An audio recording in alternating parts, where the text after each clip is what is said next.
The draft is over, yet it's the same song and dance. Steelers, interested in a receiver, looking to trade for a playmaker, per Bryant McFadden yesterday. Then you got the 49ers saying, nope, we're not trading Aiyuk. We're not trading Deebo Samuel. We're trying to keep them around. You got Broncos insiders saying, nah, we're going to keep Cortland Sutton. He's not out there on the trade block. Like, those were the receivers that we're talking about, the Steelers potentially trading for. I guess T. Higgins would be the other one. I didn't hear any stories about him yesterday, but it's the same back and forth. Steelers looking to make a big move, splash move, trying to get a receiver. Watch out. And then a bunch of those reports and rumors are denied. Omar Khan was even on Pat McAfee today talking about some of the recent rumblings. Yesterday, the internet was abuzz because the Steelers were going to trade for basically every wide receiver the 49ers had. Did you see any of that? And when you do see it, do you know that you got a leak, or do you know that there's just people cooking up bullshit? You know what? I heard about it. I didn't exactly see it, but there's nothing going on right now, so I'm not exactly sure what the verbiage was, what was reported, but nothing to report. To me, that sounds just like something someone would say that's about to trade for a big-time receiver. That's exactly how you do. You don't flat out say it in the media. You don't put your business out there in the media that you're making this move. No, you just say, yeah, that's news to me. I have no clue about it. So again, it's the same spot. Remember the last however many videos I did before the draft talking about these receiver trades? It's the same thing now. We don't know. Yeah, there's probably interest from the Steelers.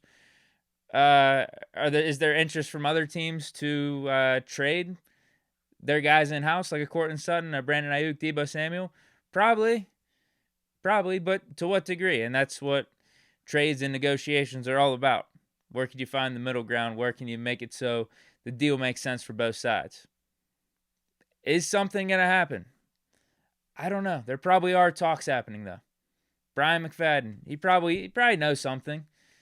AB even reported on it too, CTSPN, and he's actually been low-key hitting on a decent amount of his reports. Got the Zeke Elliott news that he's going to re-sign with the Cowboys. That just happened yesterday.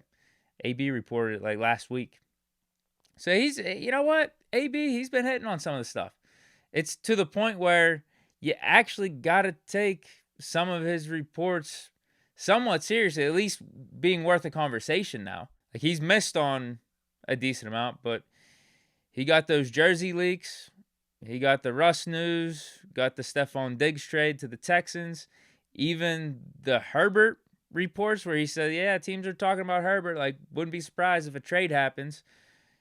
Just after the draft, it was like a day or two after the draft, ESPN confirms that, yeah, Patriots and I think another team were inquiring about trading for Justin Herbert. It might have been the Vikings, but ultimately nothing happened.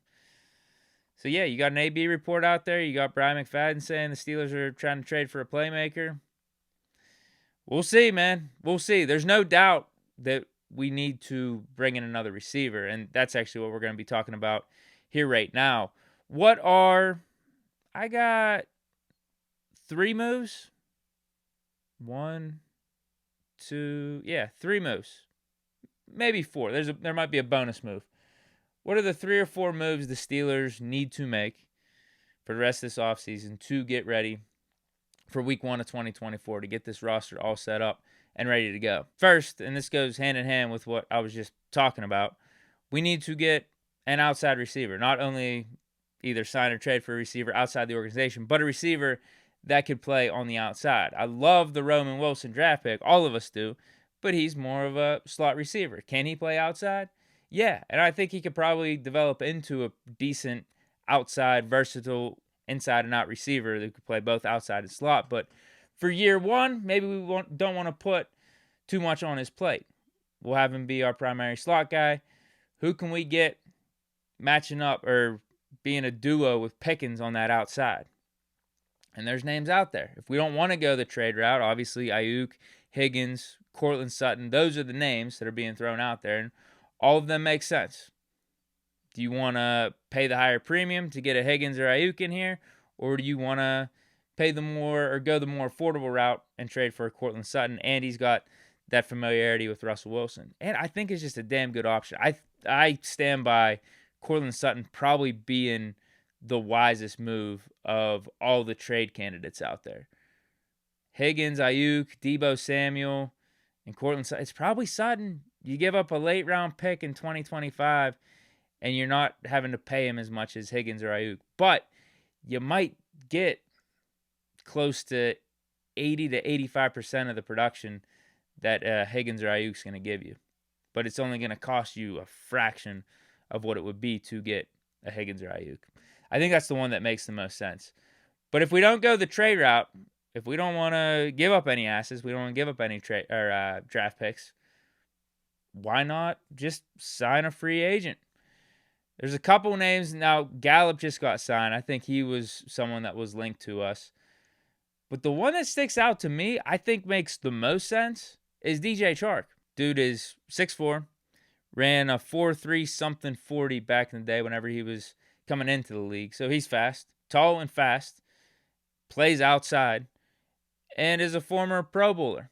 Like, the only knocks against him, in my opinion, thus far in his career, is he's been banged up a little bit too much. And this one isn't even fully on him. He's been in bad offensive situations with the Jaguars for a bunch of years before they got Trevor Lawrence. And then just recently he was with the Carolina Panthers in that dumpster fire of a system and situation last year.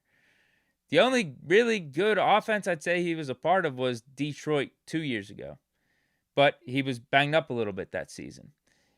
And here's one of the other reasons I think this makes a ton of sense too. It's not going to cost us an arm and a leg.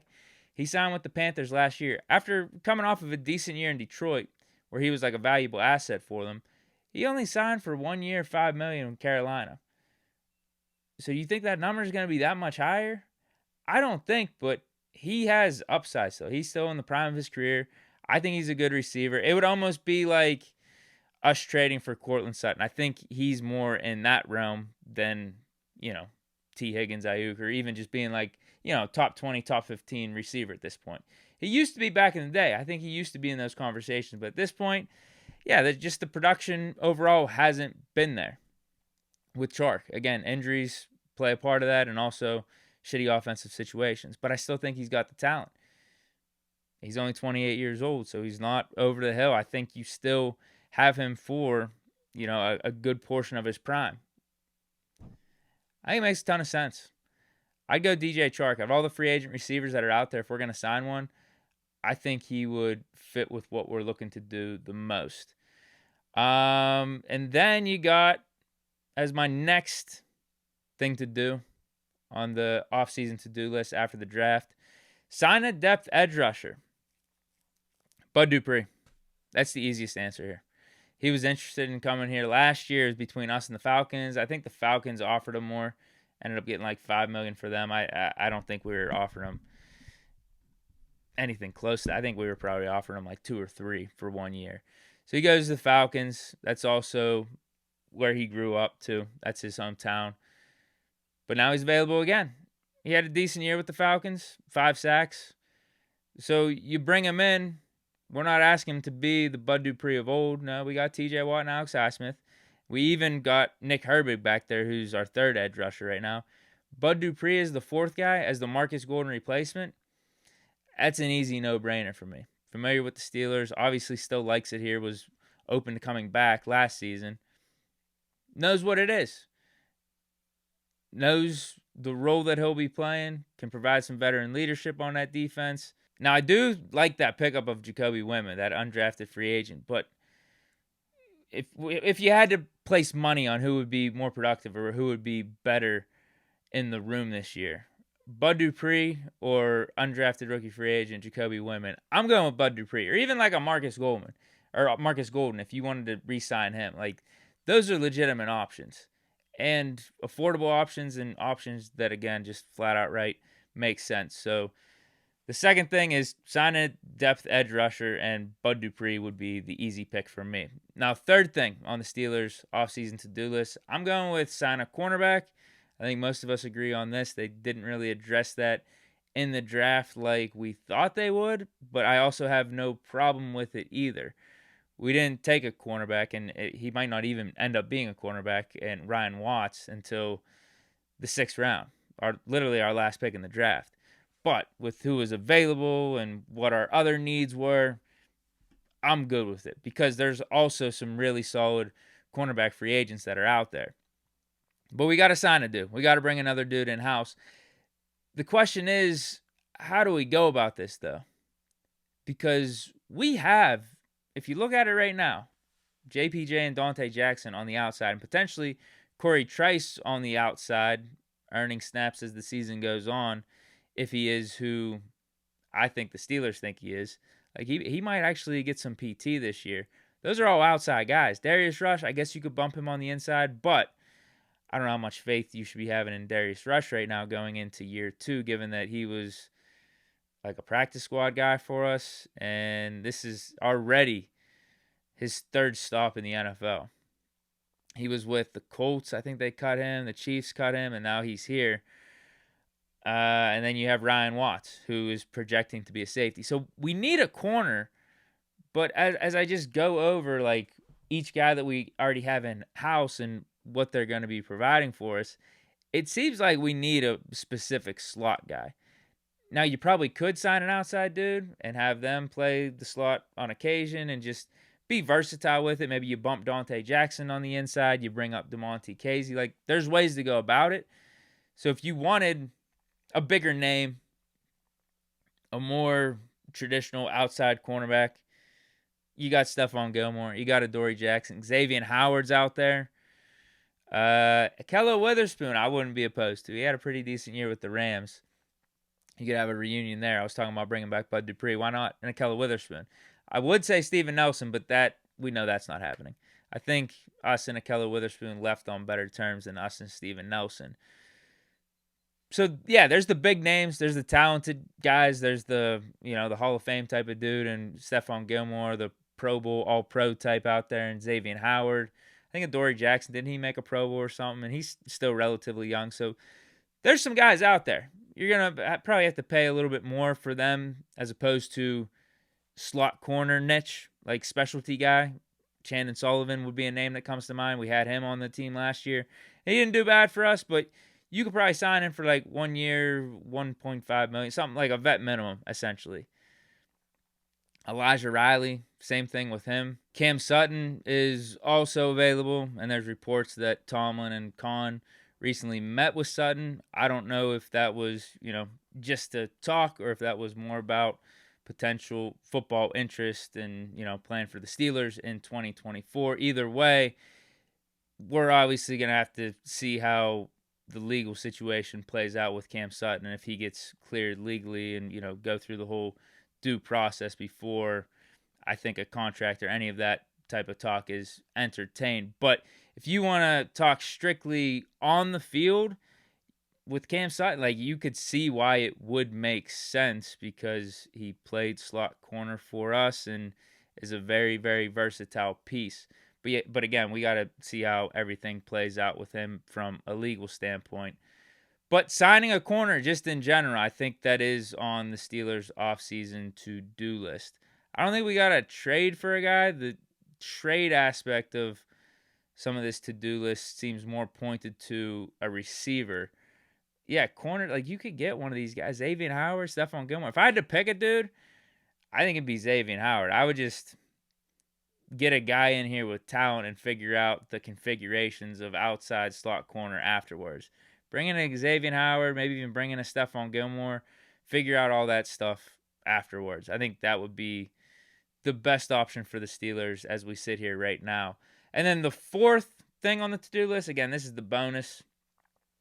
I'm going to say sign Justin Simmons because why not? We can afford it. He's an all-pro safety. Pairing him up with Minkah Fitzpatrick and already having a Deshaun Elliott in-house and DeMonte Casey, your safeties are loaded.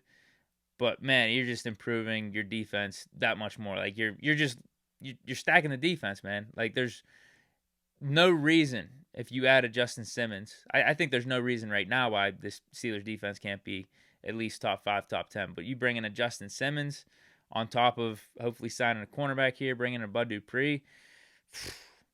Yeah, we should be top 5, hands down. And a top 5 defense with an improved Steelers offense, an improved Steelers offensive line, and having Russell Wilson in here.